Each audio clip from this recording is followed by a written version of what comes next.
So we want to talk a little about the advanced where clause and how you can use it with the financial workbook. And one of the things that you noticed in the financial workbook earlier when we were talking about the setup workbook is that when you do a setup workbook, you can actually enter in an advanced where clause either for the revenue and cost data or for the resource hours information. And really the way the advanced where clause can be used is sometimes people like to, first of all, leave out certain information because they don't want to have it included. There might be certain resources that you have that actually use Autotask that you don't want to have their information in terms of their hours showing up in the labor tab. There also may be that you want to segment out and have a certain a specific financial workbook only for like recurring service revenue or for a specific group of customers that are important to you, and then basically you're just going to save that as a separate workbook, name it associated, and then you can go in and actually just refresh that and get that view. Kind of let you like use to kind of filter out and only have a certain amount of information. In addition to using the initial setup, you can anytime go in and modify advanced where clause by clicking on the update where clause button. Now, one of the things that kind of tell you some of the ways in which you can use the advanced where clause, and these examples will be in your blog posting.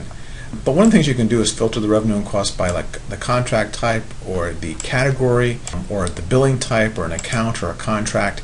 In fact, it's often easy to just go over into, if you went to the Explore tab, see this information that's right here at the top, you know, the contract type, the category, the billing type, the account, the contract. You can filter it so that maybe you just want to have one that just has recurring service, and that's the only thing that you want to have associated with the workbook. So, and in fact, that's probably a good example. So why don't we go in, again, kind of as you should use a cheat sheet. I'm going to actually use this statement, which is the contract type name. And so you'll use the update where clause. You'll say in, and then we're going to say recurring service. And recurring service. And the in clause, you could use equal, not equal. I like to use the in because then I could have a comma to limited statement if I wanted to. I could also use not in if I didn't want to include things. I'm only going to have one statement here, but I could use the and to actually have multiple. By saying this, I can say update.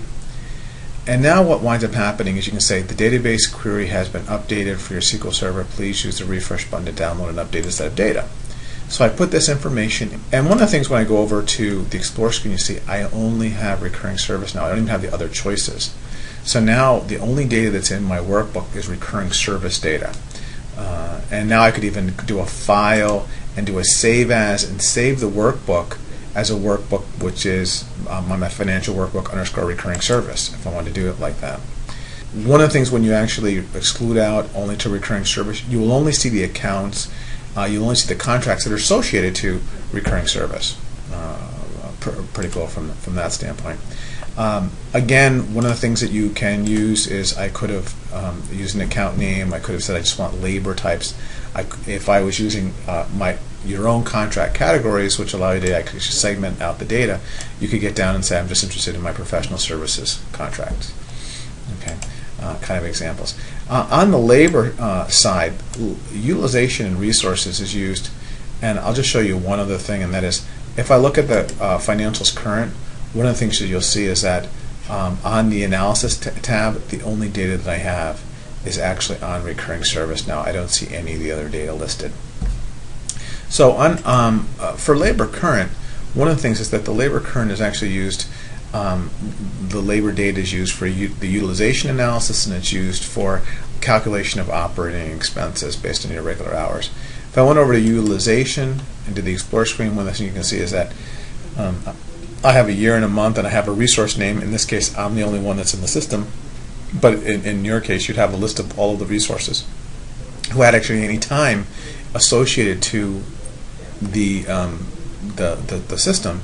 But you also have labor types. You also have time, the type of the time, the work type, which is the allocation code. So, like maybe you are just interested in seeing a specific work type, and maybe I want to just see company meeting time, or that, or maybe I just want to actually limit to it's probably going to be more relevant to limit to a resource. So what I can do here, and I'll just kind of bring up this sheet again, is that I could go in and actually do a resource name. So if I actually was using kind of the resource name, and again, this is in your blog post, I'll just do an update. I could go in and say, I only want to include, and even though I'm the only one in it, I'll say Rourke. Was it Joseph or Joe? I'll say Joseph in case. Now, if I was Joe, then probably I'm not going to appear anymore. So let me see if no, I was Rourke. So even though I said Rourke Joe, you'll see that because there's no data associated to me anymore.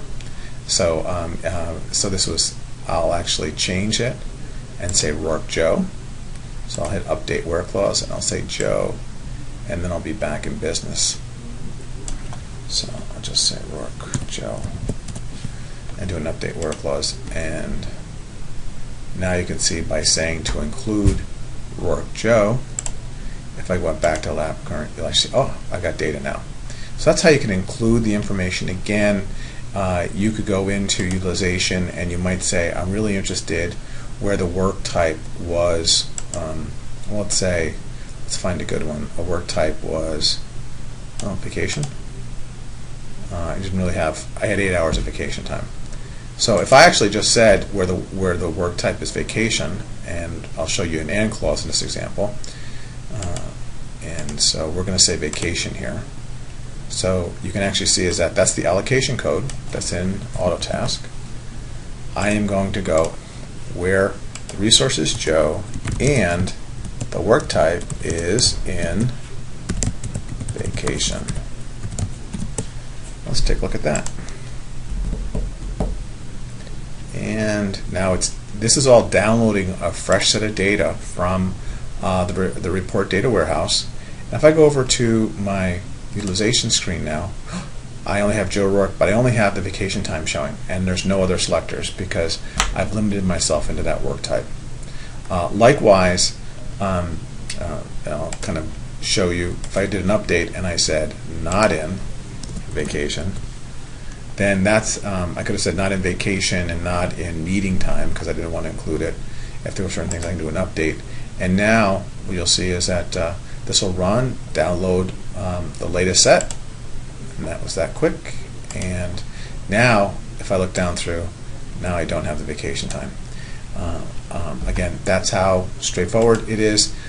For the list of the individual names that you can use within both the resource and the revenue and cost advanced work clauses, take a look at the bottom of the posting, and we'll provide examples of each one of them.